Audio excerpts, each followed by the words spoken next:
Welcome, students, teachers, judges, and friends to Make Your Point Season 3, Preliminary Round 2. Our debate teams from Preliminary Round 1 have already set the season off to a powerful start, and we are excited to see what each team brings forth in Preliminary Round 2. Best of luck to all teams. Now it is my distinct pleasure to introduce our judges for Season 3, Preliminary Round 2. Bhavita Gopalchan, Senior Producer, CNC3 and Midday News Anchor. Dr. Rajini Haraksingh, Senior Lecturer in Biotechnology at the University of the West Indies. And Jason Williams, Media and Entertainment Personality. And of course, joining me on stage is our timekeeper, Miss Jamie Simmons. Before we begin, to our viewers, on September 27th, 2024, all participating schools were invited to draw randomly from our ballot box to determine their topic and position ahead of this competition stage. The debate will be conducted as follows. Once invited to do so, the proposition will speak for up to 4 minutes to present their opening. Then, the opposition will speak for up to 4 minutes to present their opening. Both teams will then be given 5 minutes each to confer before summary, and then will be allowed 2 minutes each to summarize. The judges will then make their final decision to determine which team advances to the quarterfinal round. Debaters, you are required only to speak when invited to do so at the lectern and stay within your time limits. Our timekeeper will ring the bell once to indicate that you have 1 minute left to conclude. When your time is up, you will hear the bell ring twice. After which, a continuous ring should you go over the allotted time. Members of the House, while I hope you enjoy this preliminary round, please remain respectful and sensitive to our debaters and our judges. Up first is Queen's Royal College versus Astor Boys College, San Fernando. I invite Queen's Royal College to the stage.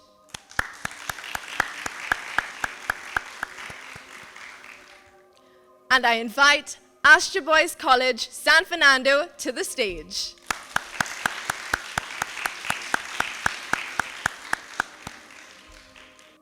Will the proposition speaker, Jabril Ghafoor of Queen's Royal College, please take the floor? All protocols observed. Ladies and gentlemen, I come before you today and I invite you to step into the shoes of Isabella, a 5-year-old Venezuelan girl.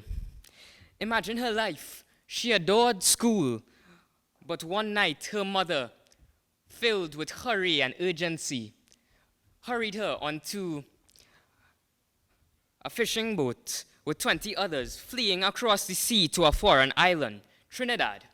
Fast forward 5 years there, Isabella is still waiting to be granted access to a public school due to her immigration status.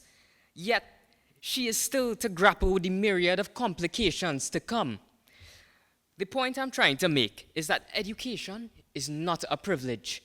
It is a fundamental human right, as enshrined in the Universal Declaration of Human Rights. So, ladies and gentlemen, let's look at the facts. According to the 2021 Trinidad Newsday, it states that there are approximately 4,400 school-age migrant children in Trinidad and Tobago. Yet, a shocking 60% of these children are denied access to school. But before I continue, what does school age or immigration status even mean in this context? The Ministry of Legal Affairs of Trinidad and Tobago define a compulsory school age as any age between 5 and 16 years. And the Ministry of Security, Immigration Division, and immigrant is determined as a non-citizen's legal classification and dictates their right to remain and access services. Children do not choose their immigration status. These are decisions made by adults, by desperate parents trying to give their children a better future. So how can we as a society justify punishing children for circumstances beyond their control. It is our moral duty as a nation and as human beings to protect and support all children, irrespective of their immigration status. This is not just a legal issue. It is a human rights issue. And we as a society must take a stand against such injustice. In Trinidad and Tobago, a crucial turning point occurred in July 2023, when the government decided to integrate refugee and migrant children into the national school system, starting at the primary level. The decision was shaped by international obligations and persistent advocacy by the United Nations. This step reflects Trinidad and Tobago's commitments under international human rights, and a fact echoed by the United Nations, which states that it is not just about academics. It provides children with a sense of normalcy and security and gives these young migrants a future and allows them to build a pathway ahead. Ladies and gentlemen, if you believe the migrant children we are discussing are solely of Venezuelan nationals, I urge you to reconsider. Even now, East Asian countries bordering Caribbean islands and beyond continue to come to our diverse rainbow nation of Trinidad and Tobago. Yet their children, regardless of their origins, are systematically denied access to education based on their nationality. And as I close, I urge us to remember the words of the great Dr. Eric Williams, who said, "The future of the nation is in the children's school bags."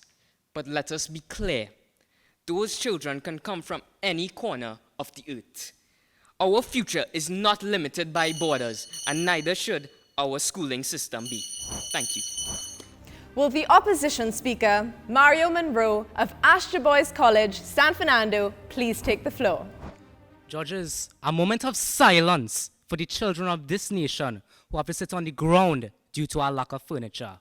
Audience, a moment of silence for the 40% of schools in TNT that need major repairs.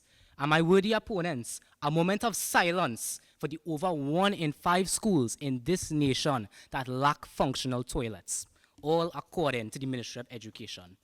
Today, my opponents might try to appeal to your human rights judges, and they may feel to sympathize with that. They quoted human rights for you, but they conveniently left out multiple parts, because I am holding here the UN Article Rights of the Child, Article 4, where it explicitly says, and I quote, "With regard to economic, social, and cultural rights, state parties shall undertake such measures to the maximum extent of their available resources." Now I know, big words, but what does this mean? In layman terms, this means that human rights can only be implemented into a system where there is sufficient resources. Remember that word for me, sufficient resources. Now you're probably thinking, what this guy talking about? Is he heartless? Of course we have resources for these migrant children, but do we? In 2020, the Ministry of Education reported that 34% of schools in TNT lacked internet connectivity to access valuable information such as ebooks. You think that is too far back? Let's go to 2021, where it reported that we were facing a teacher shortage of 15% in primary and 17% in secondary. You think that's too far back? Why don't we go to 2022, where it reported that 60% of schools were in need of major repairs. And finally, in 2023, the government tried to administer 2,000 migrant children to our system, and guess what? Only 23 were admitted because we did not have the available resources and space to accommodate them. Judges, do you really think that our system, with those statistics I just stated for you, is ready to handle an influx of thousands of immigrants? There are currently 7,000 children in TNT, according to United Nations High Commissioner for Refugees, trying to get in this nation, ladies and gentlemen. And with all those statistics I stated for you, do you genuinely believe that the government and the education system can handle even more? Consider this: the ideal student-to-teacher ratio in this nation is 1 to 15 or 1 to 20 according to the Ministry of Education. And we are already exceeding that number by 1 to 22. And estimates put us that if we integrate these children into our system, the ratio will reach as high as 1 to 40. There are teachers in this audience. Imagine teaching a class of 40 students and above every single day, ladies and gentlemen. Now, as noted by the tutor president, Martin Lumpkin, Venezuelans should not displace citizens of TNT when it comes to space, and any accommodation should not result in the expansion of the teacher-to-student ratio. He then followed up by saying, and I quote, "There are not enough teachers, not enough resources, and not enough space to handle these citizens." Even the migrant children themselves will suffer. A 2022 study by the International Organization for Migrants found that 60% of children reported feeling unwelcome or unexcluded in their schools, and 75% said they needed more resources. Listen, we on this side not heartless. We're not just saying fireburn these children, which is why we're advocating for alternative measures, such as community learning centers, online learning platforms, and partnerships with non-governmental organizations, such as the Living Water Community and the International Development Bank. You have to understand that a lot of these kids come here wanting to learn the English language, ladies and gentlemen, not the curriculum. Thank you. A thought-provoking start to preliminary round 2. Both teams now have 5 minutes to confer before summary. And to you, our viewing audience, we'll see you after the break.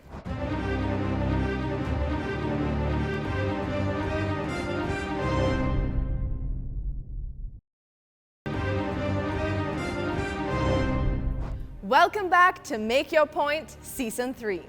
Both teams have had 5 minutes to confer and are now ready to summarize.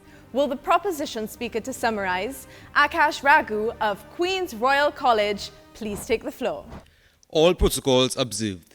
As we conclude this debate, I want to reiterate the crucial points made regarding the importance of providing all school-aged children access to schools regardless of immigration status. First, we must recognize that education is a fundamental right. Denying access based on immigration status not only undermines this principle, but reflects poorly on us as a nation and our values. Every child deserves the opportunity to develop essential academic and social skills in a supportive environment such as a school. The opposition has raised concerns about resource limitations and space to school all these children. Not enough teachers, not enough resources, not enough space. Might I remind you all of the historical context of educational systems in Trinidad and Tobago? My worthy opponents, when there was the existence of junior and senior comprehensive schools, teachers would have operated with this shift system, which allowed for morning and evening classes. This demonstrates our ability to adapt our educational system to meet these diverse needs. The prioritization of our national children over migrant children was yet another point raised. So allow me to share official national statistics. About 0.17% of primary school children fail to sit their school leaving exams, and about 1,000 students at the secondary level. This is every year. And is stated by dropout school research that was done by UE in 2017. So yes, my worthy opponents, we recognize and address your concerns, but you need be aware that every problem has an appropriate solution. So, in summary, it is our moral responsibility to ensure that every child, children like Isabella, have access to school, a place where they developed holistically and prepared for the real world. By doing so, we not only uphold their rights, but also enrich our society as a whole. Let us embrace inclusivity and allow all school-age children access to schools, regardless of immigration status. Thank you. Will the opposition speaker to summarize, Varun Dio of Astor Boys College, San Fernando, please take the floor. All protocols observed. I am here to bring reassurance and clarity to this debate. I would like to reiterate what my teammate Mario evidently stated. Our schools are clearly not prepared to absorb this additional load of students. While the government's and my opponents' intentions and ideas are commendable, it is simply out of reach as of right now, as our school system is not just underfunded, not just under-resourced, but unprepared to handle this added load. Just last month, The Guardian stated, with no furniture in their classrooms, Mayaro secondary school students have had to sit outside or stand while taking notes. Does this sound like a school system that is ready to handle another load of students? Does it? I don't think so. The Guardian also interviewed a concerned parent. She said, "Imagine this school has no furniture at all. The front of the school is falling apart. This school is a mess." Tutor President Martin Lumpkin responded immediately, stating that the furniture crisis at Mayoral Secondary is not just isolated there, but has happened to many other schools because the issue of furniture replenishment has not been sorted out. He highlighted that this persistent issue is a big problem, and if we can't deal with this, if we can't just deal with our students, how are we able to take in another gigantic load of students in the form of the immigrant population? How? I asked my opponents. This further proves that our crippled system is not able to handle just us. So how are we going to take care of this new system, this new immigration? Distinguished judges, ladies and gentlemen, we have heard many compelling arguments today on both sides of this issue. However, as we move forward, thank you. This concludes our first of 3 head-to-heads in our preliminary round 2 debate. Judges, your feedback. Jabril, you started off a bit shaky. You're a little bit nervous, but it's okay. It happens at the start of any debate. I like that your team started and ended with putting the audience and the judges in a reflective mood, painting that character of Isabel. Right. I really did like that because it in my mind, it helped me to put things into perspective of where you were coming from later on in your presentation. Akash, I think you took it home for us. I like how you articulated the points. Your presentation was really well done. And I liked in particular, which I think was a highlight for me, the fact that you had a solution to the problem or the debate presented by your opponents. Asja, very calm. I think both of you all, if anybody had to describe calm, it would be the both of you all. So I would say kudos for that, because you want to ensure that you're always, even though you're debating and you're supposed to be powerful, you want to maintain a certain demeanor. I like that you all addressed the opponents throughout your presentations, so that was really good.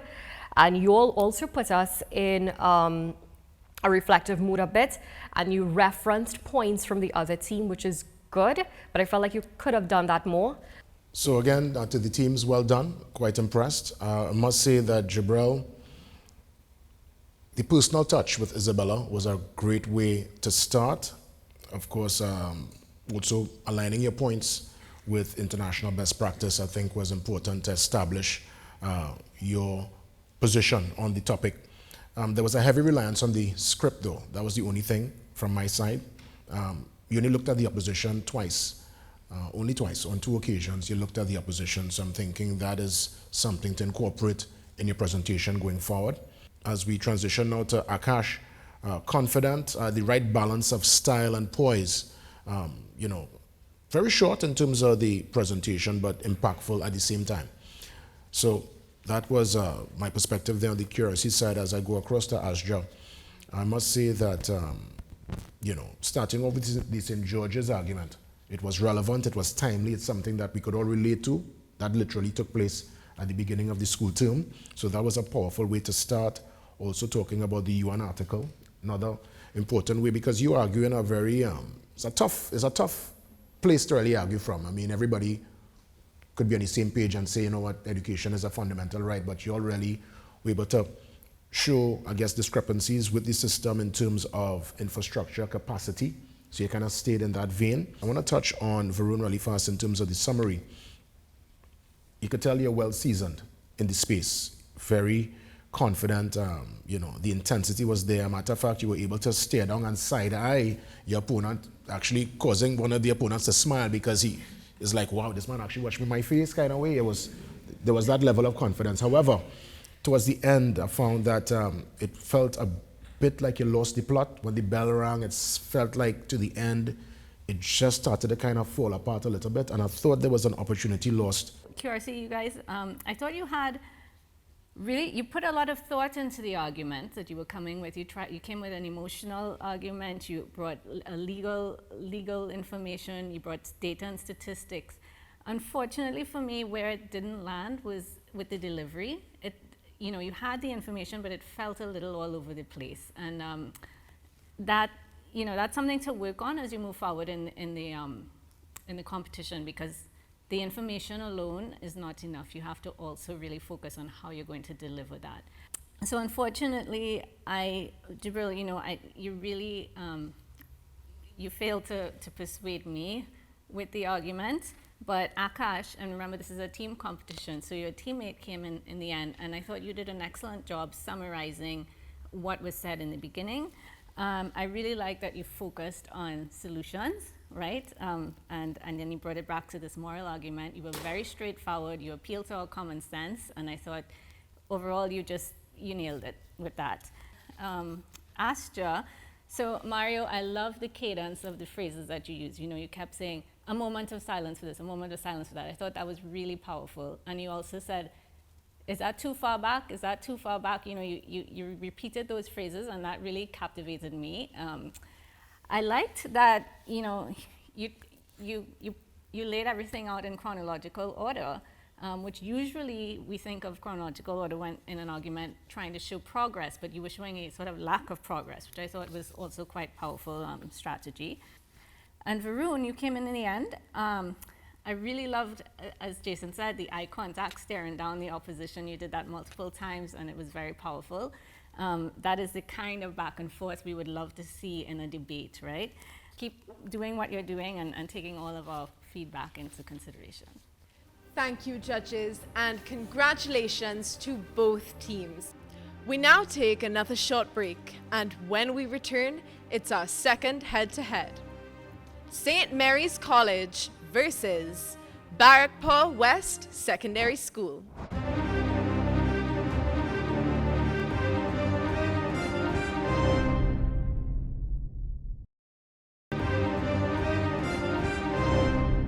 Welcome back to Make Your Point Season 3 Preliminary Round 2. The motion is, in an age where we can learn everything online, universities are increasingly irrelevant. Will the proposition speaker, Malik Shabadi of St. Mary's College, please take the floor? All protocols observed. To quote Steve Jobs, the co-founder of Apple, innovation distinguishes between a leader and a follower. Today, online learning education is the leader, and universities as they stand are completely being left behind. We, the proposition, reinforce the idea that in an era where technology in education is rising, universities present far less distinct advantages, thereby becoming increasingly irrelevant and redundant. Let me reiterate, the proposition is not for the eradication of universities altogether, but we do recognize it is increasing in its irrelevance due to online interventions like the prompt states. Universities have become a massive financial burden. Around the world, millions of students are trapped in a cycle of student debt, often powering for degrees that don't even guarantee the success that they were promised. Ladies and gentlemen, according to the 2024 Forbes organization, student loan debt has reached $1.6 trillion, where about a person with about $45,000 to $53,000 in student loan debt can lead to a lifetime wealth loss of about $253,000. This affects one's retirement, long-term savings. It affects one's life. For what you might ask, ladies and gentlemen, a piece of paper, a certificate, and cost of living, transport, loans and cost of living weren't even incorporated in this data. Ladies and gentlemen, let us contrast this with online learning, which is not only affordable and accessible to lower-class countries with a lack of access to a proper education, but it also offers micro-credentialing and specific skill acquisition. Why pay thousands of dollars for a degree in computer science when you can learn the same skill online and gain a certificate from companies like Microsoft or even Google? Online education has become a global equalizer, where students from developing nations can access the same quality of education as their counterparts in wealthier countries. In a society that seeks to reduce poverty and create opportunities, our moral duty is to support what works for the majority, not the privileged few.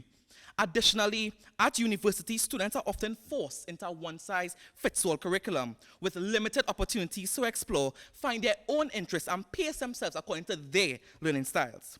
Online learning is different. It's personal. It is adaptable. My esteemed judges, isn't that the future of education, where the learner is in control and not the institution? Even our very own, the University of the West Indies, recognized a massive decline in admissions, where just last year they reported an acceptance rate of a whopping 100%. This is a testament to the shift away from traditional university learning. The opposition may argue that university degrees offer credibility. However, while certain professions like medicine and law remain vital in a university setting, the sad reality is that these professions are not immune to serious issues such as wrongful deaths by these same university-attending, certificate-having professionals the opposition may praise. Claiming that universities are becoming irrelevant does not mean we dismiss the importance of standardized testing or the accreditation of educational sources. In fact, we, the proposition, advocate for the need for this in online learning, as this is more critical than ever. Students must develop the skills to critically assess information and ensure their studies are based on reliable and valid resources, regardless of whether they come from traditional university settings.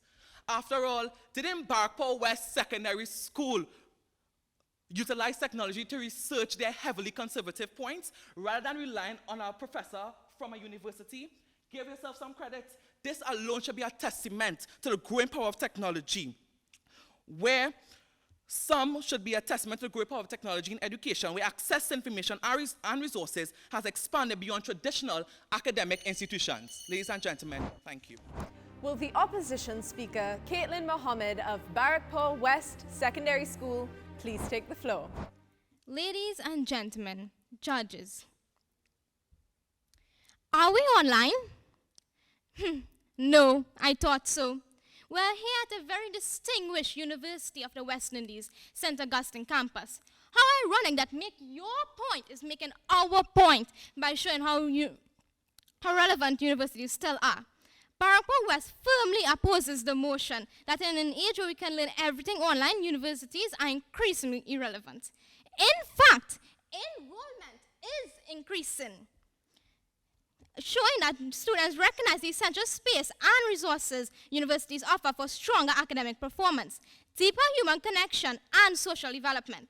The term irrelevant, as defined by the Cambridge Dictionary, refers to something not related to what is being discussed or considered and therefore not important. Not important, it is outrageous to claim that universities are irrelevant in this sphere of education. If we accept the notion that students favor online learning, why then is university enrollment increasing rather than decreasing? UWI's Campus News reported a rise in both undergrad and postgrad enrollment in this September. Extraordinary news indeed. These statistics highlight increasing relevance of universities, as there is a direct correlation between enrollment and relevance. If universities were becoming irrelevant, we would see a drop in enrollment. The data, however, contradicts that, effectively dismantling this motion. So, what is a university? Brian Denman of University of New England defines it in his study as a complex higher education organization formally authorized to offer and confer advanced degrees in 3 or more academic disciplines. A complex higher education organization. To put it plainly, not just some fly-by-night internet entity promising you at your convenience with little to no accreditation. Arthur's University, which has a reputable online education program, acknowledges the benefits of in-person classes, noting that their research shows academic performance tends to be stronger in face-to-face classes. Our own Minister of Education, Dr. the Honorable Nine Gatswadali, stated, "It is globally acknowledged that online learning is not, let me repeat, not a replacement for face-to-face. Furthermore, significance of human connection cannot be overlooked. A study by the National Institute of Health notes students' desire to restore the social relationship and return to classrooms, or frustration for losing contact with peers. The value of human connection in learning is crucial, and these are real experiences by students in education, in online education. Lastly, let's discuss the social advantages of university life. On a traditional campus, a wealth of experiences occurs outside the classroom. Students can build community, explore hobbies, and develop talents through various student organizations, athletes, and events. Such social development opportunities are virtually absent in online classes. Research by Roy Chant at Harvard University indicates that individuals with a college degree are more likely to be proactive and civically engaged due to their involvement in similar on-campus activity. I'm sure our opponents aspire to be university students one day and probably will attend this exact university we are here. We acknowledge that online learning has its place in today's society, but let's not forget that that is the very same university you deem irrelevant that provide the best online experiences available today. Universities will forever be relevant. Thank you. Insightful remarks from both our teams.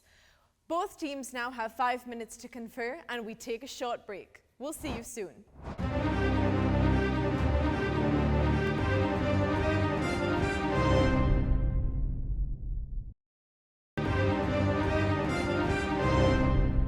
Welcome back. This is Make Your Point Season 3. Both teams have now had 5 minutes to confer and are ready to summarize. Will the proposition speaker to summarize, Tyrell Thomas of St. Mary's College, please take the floor. Ladies and gentlemen, let us reflect on the glaring irony presented by the opposition. The opposite, Paracore West Secondary School's own vision statement is, and I quote, to equip students with essentials needed to help students adapt to a rapidly evolving society. Yet, it is perplexing to see that the very same students who uphold these motions support the updated notion that universities are becoming irrelevant. How can we champion adaptation while ignoring the undeniable impact of online technology? Our argument remains clear. Universities in their traditional format are becoming less relevant in today's society, where online learning offers more flexibility, affordability, and specific skills the modern job market demands. Universities are now blending online institutions with their own traditional frameworks. Doesn't this prove our point? The very fact that universities are adopting online learning tools is testament to the increasing irrelevance of their traditional structure. They are adapting because they are being left behind. Ladies and gentlemen, let me repeat my first proposition speaker. The proposition is not for the eradication of university altogether, yet we do recognize it is increasing in its irrelevance due to online interventions. Like the prompt states, yes, while certain professions require hands-on training, this does not negate from the growing irrelevance of universities in most fields. The rise of accessible online resources, industry, recognized certifications are flexible learning platforms and allows individuals to gain the same knowledge and skills without the need for traditional university pathways, making them less necessary in today's world. Again, to quote Steve Jobs, a college dropout, the co-founder of Apple, innovation distinguishes between a leader and a follower. Which role do you want to take, ladies and gentlemen? Thank you. Will the opposition speaker to summarize, Daniel Rajkumar of Barakpur West Secondary School, please take the floor. Ladies and gentlemen, it seems as if our opponents are confused by what they are presenting. It's quite obvious that online school is increasing. However, they fail to recognize who is behind this whole point of online school continue to grow. This is backed up by universities.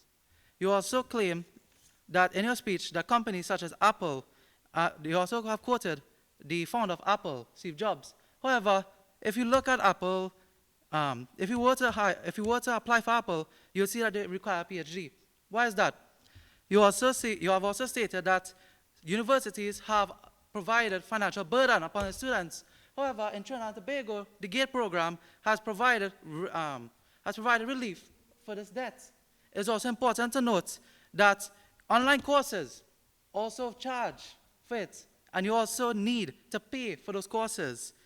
And it's also important to note, universities have expanded far greater and have included more and more courses as time goes on, far greater than what online have provided. I'll also answer you this. You addressed us and told us that, where do you think we got our information from? we got it from online, yes. But the fact is, we got it from a reliable source, such as the University of the West Indies. And lastly, a university is not only a body, it's not only a building, but it's also a body made up of teachers, made up of staff and students who make up these online courses. So yes, though online is a thing, it is backed up solely by a university. It's obvious that students still consider universities relevant due to the fact that they provide enhanced academic performance, human connection, as well as the positive effects of university. It's also funny to say that I'm sure that most of you all here will use the same competition in your application for this. Great is the university. This concludes our second head-to-head of preliminary round 2 of Make Your Point Season 3. Judges, your feedback. Okay, well, first of all, I think both teams were really powerful, and I think the thing that made you powerful was the direct talking to each other, which ironically is a challenge online. So I really love that. And the second thing is, I was a little disappointed that none of you really broke down what we meant by learn everything online. Nobody actually talked about practical knowledge or different types of knowledge, and hands-on skills and learning, that kind of thing, was not really addressed. So that was a little bit disappointing for me. But overall, I thought you both brought powerful arguments and really brought a good bit of drama to the debate as well. So I was looking at Malik, skilled orator, very confident, great style. You were able to crunch down the figures. A bit rushed to the end, so that seemed a bit extremely rushed. I'm thinking here Terrell, strong voice, very forceful, dramatic, very much so, and you echo the points of Malik quite well. When I look at the performance, of course, of Barrackpore West, strong arguments, really strong arguments. I think just a less reliance on the script in that regard for you, Caitlin, but you really went down quite nice, and you ended a little bit abrupt, but indeed you were able to really engage your opponents in a serious and meaningful way. So I found that was quite tremendous. And of course, Daniel, you were able to fold up the Apple argument, so that was a nice counter in real time. So that was well done, thinking quick on your feet.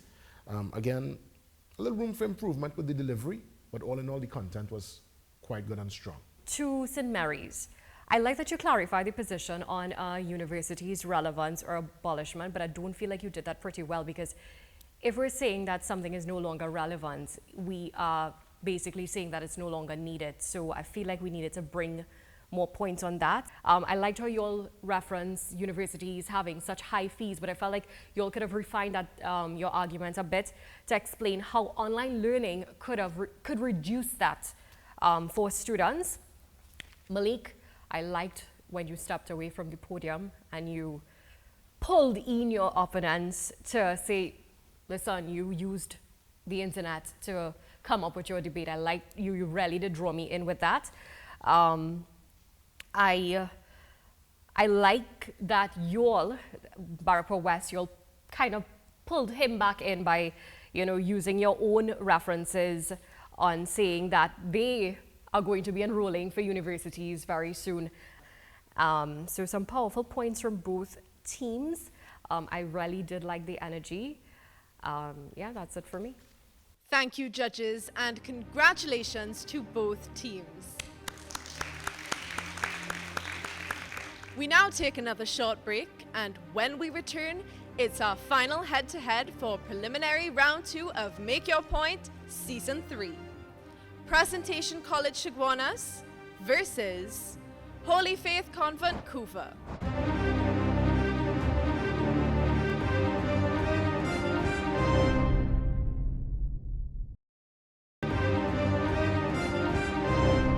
Welcome back to Make Your Point Season 3. Preliminary Round 2, the final head-to-head. The motion is: mental health should take priority over productivity in school or work. Will the proposition speaker, Niall Bagan of Presentation College Chaguanas, please take the floor? All right, all protocols observed. Ladies and gentlemen, we the proposition strongly agree with the motion mental health should take priority over productivity in work and schools. As defined by the World Health Organization, mental health enables individuals to cope with stress and contribute to their communities. Stated by Paul J. Meyer, productivity is the result of a commitment to excellence, intelligent planning, and focused effort. Simply put, prioritizing mental health can be an engine that drives productivity. We will cover the benefits of prioritizing mental health over productivity, as well as highlight the dangers of prioritizing productivity and results in work and schools. To begin, the benefits of prioritizing mental health over productivity in work.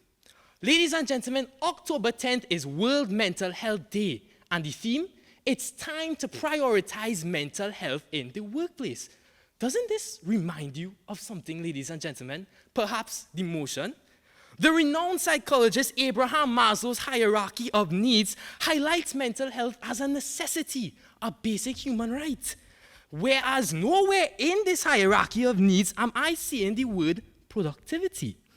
A study in Jamaica reported that health benefits from treatment for depression would lead to large economic productivity gains of $39 billion and social benefits of $21 billion. The opposition may argue that we need productivity in order to survive. However, as the statistics show, these two figures combined contribute to the higher standard of living, showing that we can survive when we prioritize mental health. Now let's move on to the benefits of prioritizing mental health in schools. A case study conducted by the Social and Emotional Learning Program found that students enrolled in these programs improved their academic performance by 11 percentile points compared to students who did not participate. Supporting and recognizing the mental health needs that these students need fosters an inclusive educational environment where students can feel valued. They feel like they have a say in what is going on in the school. Now let's transition to the dangers of prioritizing productivity in firstly schools. Ladies and gentlemen, I would like to ask for you to say stress when I say the word test. Ready? Test. Defined by Ketchum University, toxic productivity occurs when you push your body and mind to unhealthy extremes in the name of productivity, where so much emphasis is placed on getting a high grade that schools for many have become 6 cruel hours of our lives. This stress founded by toxic productivity is so severe that according to Guardian Media Limited, 24% of students aged 13 to 17 seriously considered suicide, with 15% attempting it. Finally, let's move on to the benefits of the dangers of not prioritizing mental health in the workplace. According to the World Health Organization, an estimated 12 billion working days are lost every year to depression and anxiety alone. Not only this, but $1 trillion per year in lost productivity. As Kess would say, it seems like a lot of people taking a mental day. Remember, productivity, as we have already outlined, hinges on a focused effort. You cannot have productivity without focused effort. Focused effort on prioritizing mental health. Ladies and gentlemen, we the proposition strongly agree with this motion and say to you that when we prioritize our mental well-being, we not only lift ourselves up, but we lift everyone else up around us. Thank you. Will the opposition speaker, Nadej Blake of Holy Faith Convent, Kufa, please take the floor? Good day, ladies and gentlemen. In the wise words of our champion debater, if my hand is here and here, could they clap? No. If my hand is here and here, could they clap? No. But if my hand is here and here, could they clap? Yes. Because it takes 2 hands to clap, just as it takes 2 legs to walk. Our proposition is here today on the misguided belief that mental health should take priority over productivity.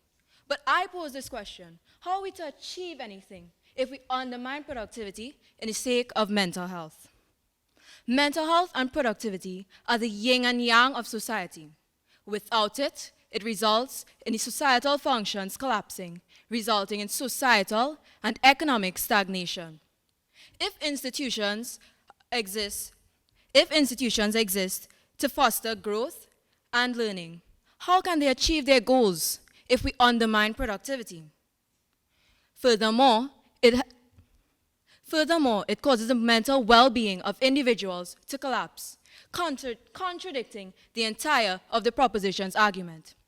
As well, they are advocating for a complacent, indisciplined society. That is why we, the opposition, wholeheartedly oppose the notion that mental health should take priority over productivity.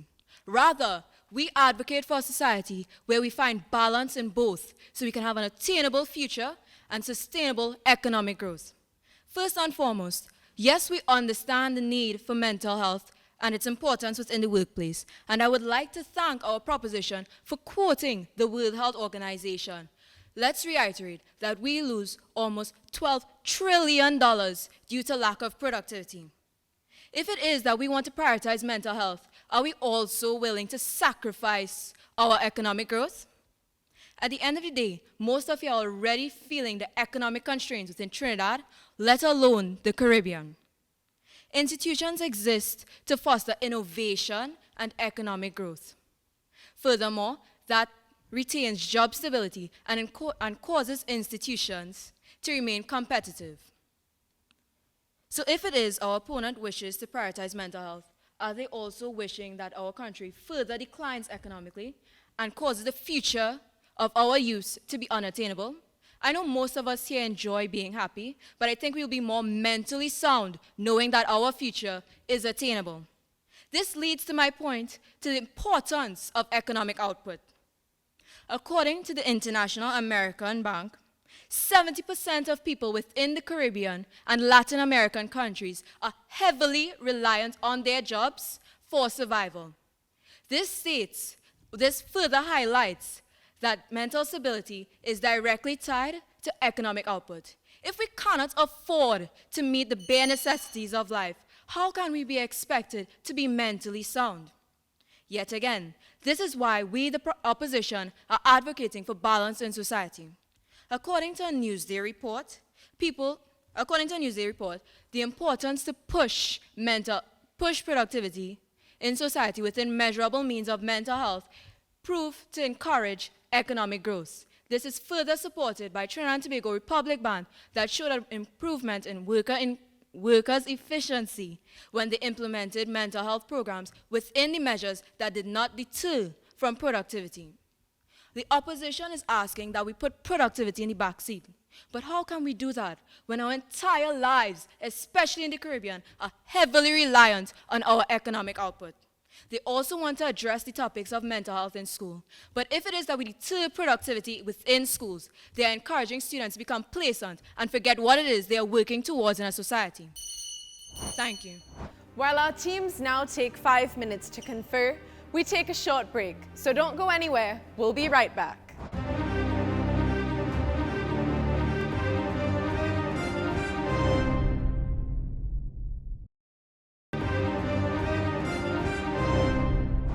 Welcome back. This is Make Your Point Season 3, the final head-to-head of preliminary round 2.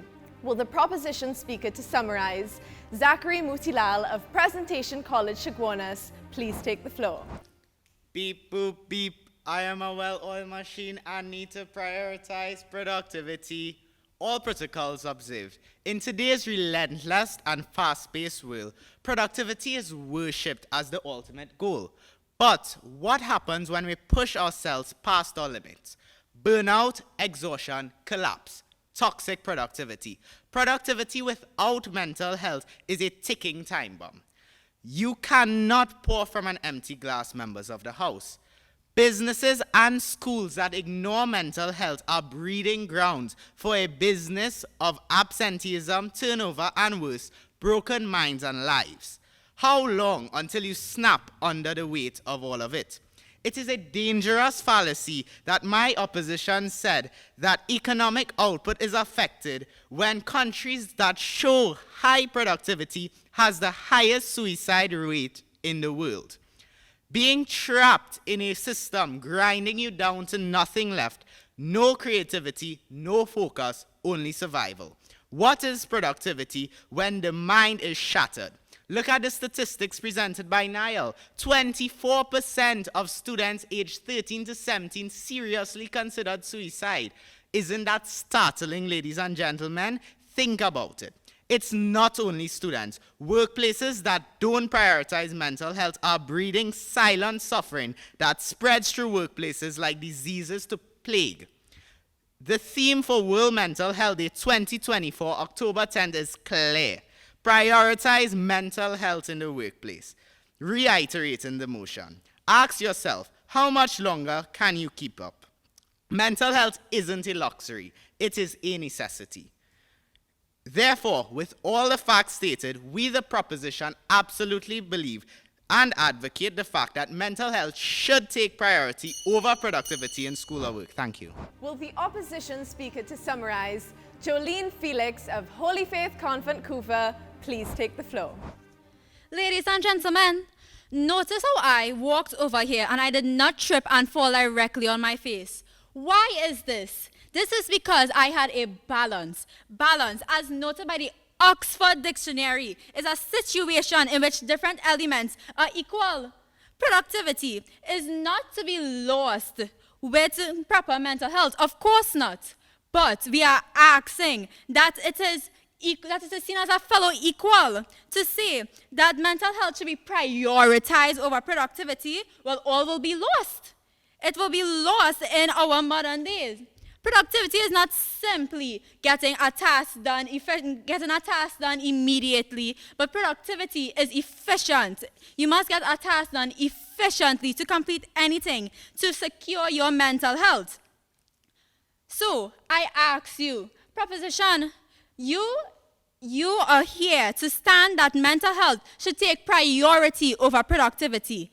But tell me, what is pushing this mental illness within our society? What is pushing the fact that these students have decreasing mental rate? It is because they cannot balance. They have no clue how to balance productivity with mental health. Productivity is equally important as mental health, for you cannot have one without the other. To reiterate what my fellow colleague said, she wants a balance, yin and yang, which cannot go without each other. They are meant for each other. So, all that's left to say, as quoted by my colleague, mental health and productivity are the yin and yang of the school and working world. So, are you expecting to fall with this imbalance? I offer you a band-aid for when you inevitably fall directly on your face from this lack of balance within your school and work life. Thank you. This concludes our final head-to-head of preliminary round 2. Judges, your feedback. Well, I want to start with presentation, Shogunas and Naya. I must say smooth, strong content, very solid, intonations, you understand how to use your voice within the space. There was lots of feeling and emotion. Less reliance though on the script. I found that was the only part based on what you were trying to deliver. If you're able to really just engage a little more with your eyes with the audience. And in terms of your colleague, Zachary, very interesting opening. We were able to establish a personality from the onset, so that was a good look. Again, you were able to counter some of the arguments from your opposition, but indeed, just like with Naya, less reliance on the script. I thought that was a part that there's some room for improvement in that regard. As we transition now to the young woman from Holy Faith in Couva, I must say great eye contact there with Nadej. Very calm, poised. Your call for balance was a good call. The correlation between productivity and economic output, I thought you were able to develop that point really profound. And in terms of your colleague, Jolene, again, lots of engagement with the opponent. And again, talking about that balance point, kind of building on what your colleague said earlier. And I have to say, your closing remarks to the opposition, quite sharp, really sharp. You really put it to them in a serious way. I don't feel intimidated, sit down on the couch here. So that was quite nice, again, putting personality into it.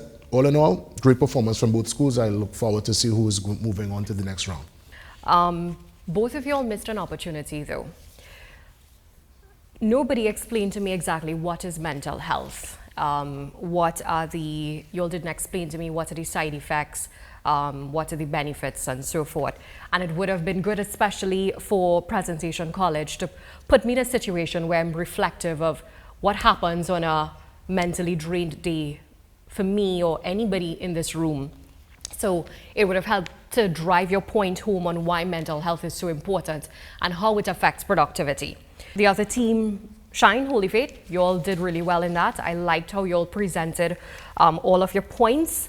One thing though, you emphasized on how the economic decline can affect mental health, which I felt was really strong, but I was a little bit disappointed to not hear at the start about how personal responsibility for mental health, how that could benefit and benefit your point, which is against mental health being a priority, but more so a personal responsibility.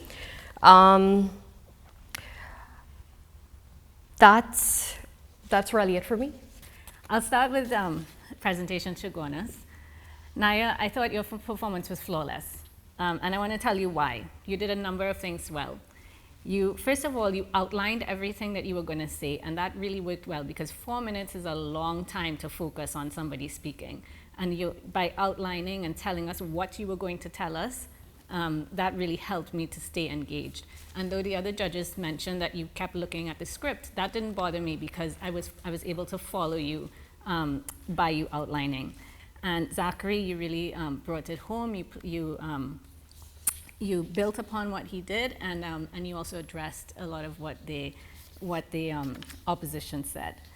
And to Holy Faith Convent, I really like that you brought in this argument of balance, and that really was, the basis of your entire argument. I think that was excellent. I felt though that you could have been a little more personable in your delivery. It felt a little bit too distant for me, especially when your opponents were a bit more engaging with us. But overall, both of you delivered very powerful arguments, and I was very pleased to witness this. Thank you, judges, and congratulations to both teams. We now take another short break while our judges confer and tally the results to determine which 3 of our 6 schools will be moving forward to the quarterfinal round of Make Your Point Season 3. Please do stay with us.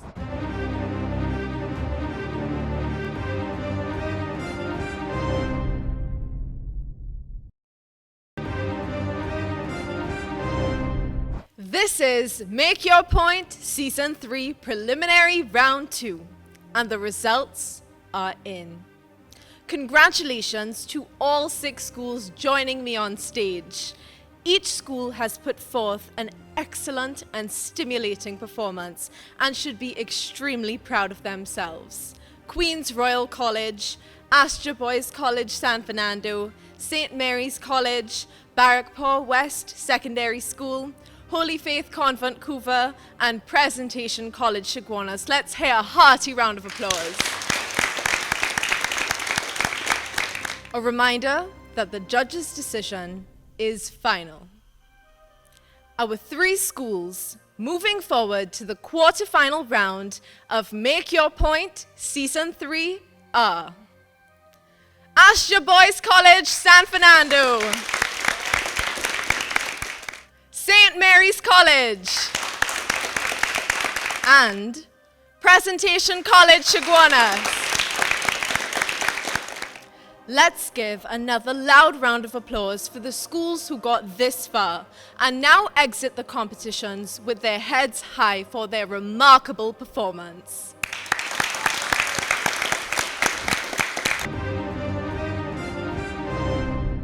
I would now like to ask a representative from each of our 3 schools to draw from our ballot box to determine their topic and position ahead of the next competition stage.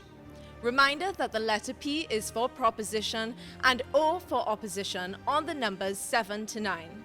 The numbers, of course, signifying the next 3 topics of this competition to be debated. Astra Boys College, San Fernando. St. Mary's College. And Presentation College Chaguanas. Our teams have embodied what Make Your Point represents. Their timely topics were argued with poise, extensive research, and a dramatic flair. all debaters continue to demonstrate their abilities and potential of the nation's youth. Investing in the voice of the youth means investing in our future. This concludes preliminary round 2. Please join us again next Monday at 8 p.m. on CNC3 for the quarterfinal round to watch these schools debate. Fatima College, San Fernando Central Secondary School, Naparima Girls High School, Astor Boys College, San Fernando, St. Mary's College, Presentation College, Chaguanas. I'm Priyanka Lala. It was indeed a pleasure, and I'll see you next week.